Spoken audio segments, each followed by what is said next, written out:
நம்ம இந்தியாவில் பார்த்தீங்கன்னா நேவியில் மார்க்கோஸ் அப்படின்னு ஒரு பெரிய ஸ்பெஷலைஸ்டு கமாண்டோ யூனிட் வச்சுருக்காங்க.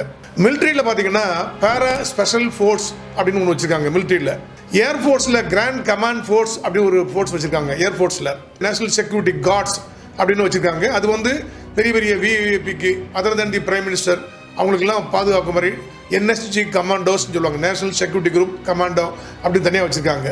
அதுபோக ஸ்பெஷல் குரூப் அப்படின்னு சொல்லிட்டு நம்ம இந்தியன் ரால RAW அப்படிம்பாங்க, ரிசர்ச் அண்ட் அனாலிசிஸ் விங். இது எப்படின்னா எஸ்பினேஜ் பண்ணுறது.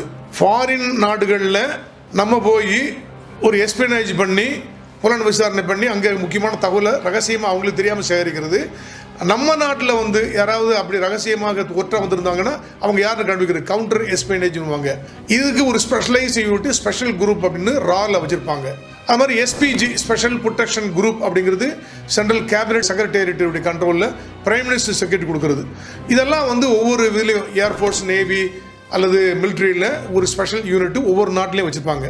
இதெல்லாம் விட மேலே நம்ம இந்தியாவில் உள்ள ஏர்ஃபோர்ஸில் ஒரு ஏர்ஃபோர்ஸ் ஸ்பெஷல் ஆப்ரேஷன் யூனிட் அப்படின்னு ஒரு யூனிட் வச்சுருப்பாங்க. ஸ்பெஷலைஸ்டு கமாண்டோ யூனிட் ஏர்ஃபோர்ஸில் வச்சுருப்பாங்க.